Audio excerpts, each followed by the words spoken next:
Morning history classes. It is Monday morning, April 13th. And before I go any further, I just wanted to let you know I just realized that I forgot to send Mr. Schmidt a document to upload to the website last night. It's, if you've looked at the assignment sheet for this week, uh, there's a part that says download and look at the calculated acts document. I forgot to send that to Mr. Schmidt. As soon as I get this done and start it uploading to YouTube, I will send that and the notes for today to him so that he can upload that. So if you don't see that on the website yet, that's because I have not sent it to Mr. Schmidt yet. So don't worry about that part of it. Okay.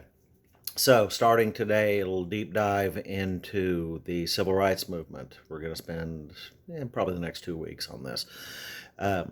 And what we're going to cover today is the differences between de jure and de facto segregation, the Brown versus Board of Education decision, and the desegregation of the U.S. military by Harry Truman. A guiding question for this week, or a series of guiding questions. One of the key tactics of the civil rights movement was the widespread use of civil disobedience. What is meant by civil disobedience? When can it be effective? And when can it backfire? You guys are going to be doing a project for me this week that's going to end up with you coming up with your own definition of civil disobedience, what it means, how it's used to affect policy, and things like that. Okay. So, from the book, talking about early demands for equality, African Americans had a long history of fighting for their rights. After World War II, the struggle intensified as African Americans grew increasingly dissatisfied with their second class status. Remember now that the African American fight for social justice and for civil rights was not the only focus of people like Dr. King, who really came to include the war on poverty and the fight against the Vietnam War as part of his overall thrust, what he was doing. Okay, Jim Crow laws. We've talked a little bit about Jim Crow laws. In the South, Jim Crow laws enforced strict separation of the races.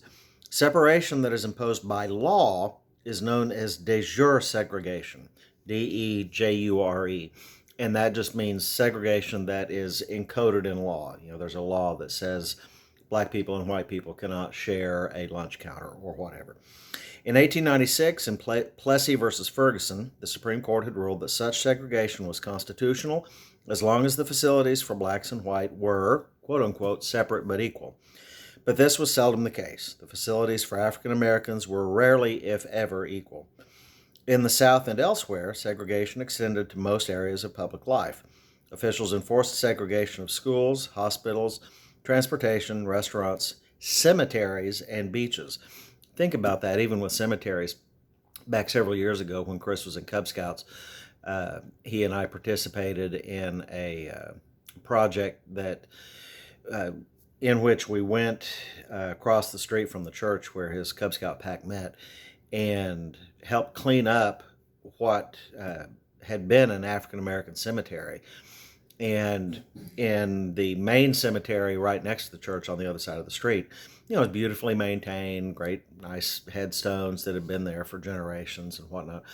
But this African American cemetery on the other side, and bear in mind this is in Georgia too, so it's in the Deep South, you could barely see any proof that there had ever even been people buried there.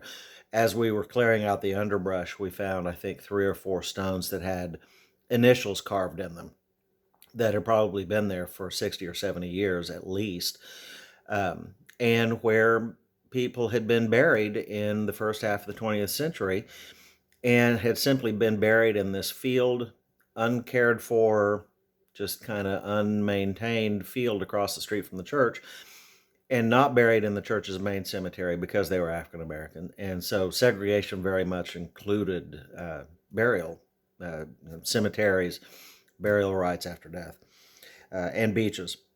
One city even forbade blacks and whites from playing checkers together. In the North, too, African Americans faced segregation and discrimination. Even where there were no laws, de facto segregation, or segregation by unwritten custom or tradition, was a fact of life. So we've got this comparison between de jure segregation that is written into law, and that was more common in the South, and then de facto segregation, where maybe there weren't laws per se, but it was just a way of life. It's what people did, um, to keep races segregated. African Americans in the North were denied housing in many neighborhoods. They faced discrimination in employment and often could get only low-paying jobs. Jim Crow laws and more subtle forms of discrimination had a widespread and severe impact on African Americans. Black Americans occupied the bottom rungs of the economic ladder. Compared to white Americans, they had significantly higher rates of poverty and illiteracy, as well as lower rates of home ownership and life expectancy. And this impact on health we are seeing now with the death rates from COVID-19, where in places like Chicago and in Louisiana, the death rates among African American patients are much, much higher than you would expect from their representation in the overall population. Although African Americans living in the North could vote, most who lived in the South could not. Very few African Americans held public office. In the West and Southwest, Asian Americans and Mexican Americans too faced a de facto segregation and in some cases legal restrictions. Okay, I'm going to skip over a little bit of this, talking about the growth of the civil rights movement. In the 1940s, there was some growth in the civil rights movement, some growing awareness of what needed to happen, but for the most part, that was overshadowed by the efforts, at least in the first part of the 40s, in World War II. The white American public was a lot less willing to listen to problems being brought up concerning the domestic situation with African Americans. During wartime, even though the difficulties were really highlighted during the war, because you had African American troops going overseas, even though they weren't combat troops, they weren't allowed to be in combat units in World War II, but black troops were overseas in Europe fighting or supporting the military, fighting for a freedom that they did not themselves have at home. So there's a great deal of hypocrisy there that is going to get brought up later, but not so much during the 1940s. Okay. So this participation of African Americans in the military is also going to be a benefit toward the civil rights movement a little bit later. In the wake of violence in the South against African Americans, a lot of whom were veterans trying to register to vote, President Truman appointed a committee on civil rights to investigate race relations. In its report, the committee recommended a number of measures to ensure equal opportunity for all Americans, including an anti-lynching law and federal protection of voting rights.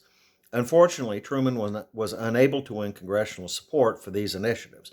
Remember, this is in the late 40s, so we've still got quite a ways to go before we get to the Civil Rights Act and the Voting Rights Act of the middle 60s. However, in 1948, he did use his executive power to order the desegregation of the military. Over time, the U.S. Armed Forces would become one of the most integrated institutions in the United States, and it's really still that way, to the point that a majority, really, of the forces that we send overseas to be in combat units, maybe not a majority, but well overrepresented given their numbers in the overall population. You have African American troops that are really bearing a lot of the brunt of our fighting, particularly in the last 15 years or so in Iraq and Afghanistan. Okay, so then we have Brown versus Board of Education, and this is going to be the fruition of a civil rights movement push to begin to desegregate schools, and they decided on schools early on as a way to push through the idea of segregation as a whole. Although the civil rights movement had made some gains in the 1940s, it stalled in the early 1950s. Feeling that the executive and legislative branches of government were unwilling to promote additional reforms, the NAACP decided to turn to the federal courts to attain its goals. By the end of World War II, the NAACP had become the largest and most powerful civil rights organization in the nation. It attracted a wide array of individuals, both black and white, including a number of lawyers. In the 1940s, a team of NAACP attorneys pursued a strategy to challenge in the courts the legality of segregation. Thurgood Marshall, an African-American lawyer from Baltimore, Maryland, headed the legal team that mounted this challenge. In 1950, the NAACP won a number of key cases. In Sweat v. Painter, the Supreme Court ruled that the state of Texas had violated the 14th Amendment by establishing a separate but unequal all-black law school. Similarly, in the McLaurin v. Oklahoma State Regents, the court ruled that the state of Oklahoma had violated George McLaren's constitutional rights. Even though McLaurin had been admitted to the graduate school of the University of Oklahoma, he was denied equal access to the library, dining hall, and classrooms. According to the Supreme Court, a truly equal education involved more than simply admitting African Americans to previously all-white universities.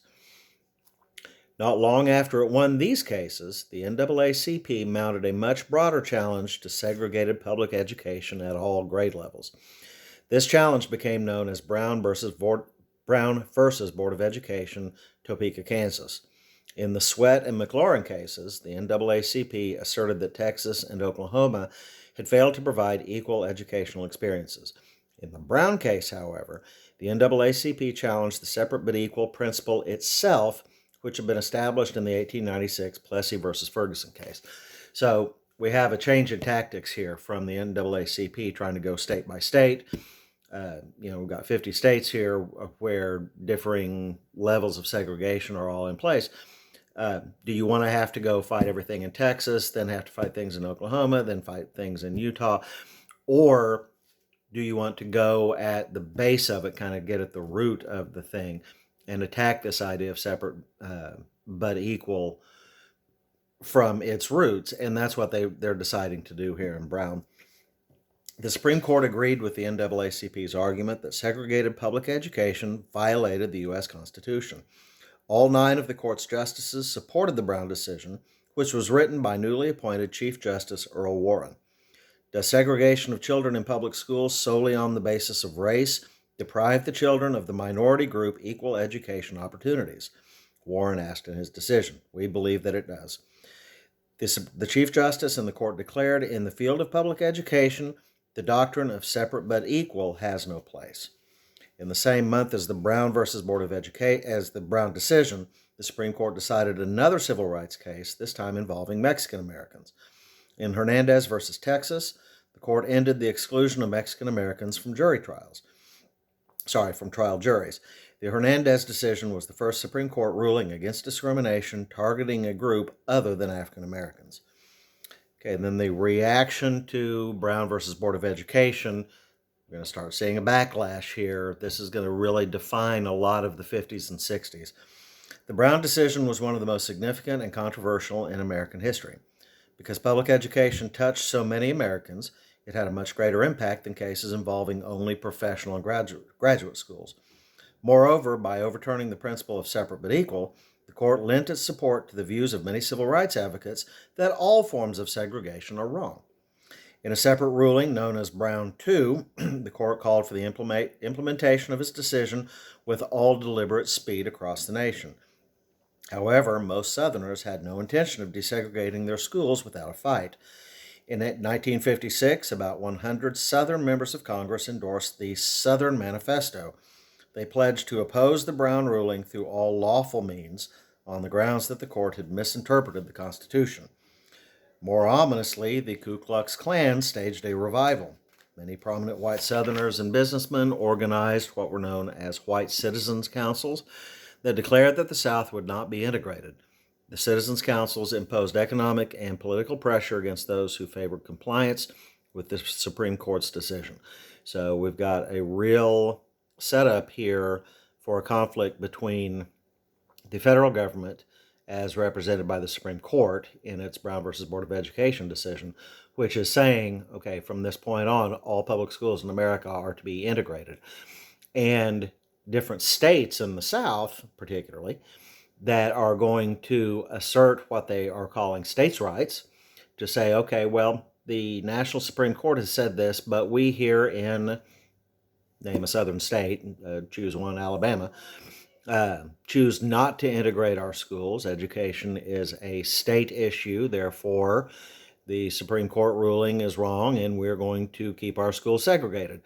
And it's going to take several actions, among them the use of some National Guard troops, in order to enforce that school integration during the 50s and 60s. All right, guys, I'm going to go ahead and upload this and the document and notes for this unit, or for today anyway, and we'll talk to you soon. Bye-bye.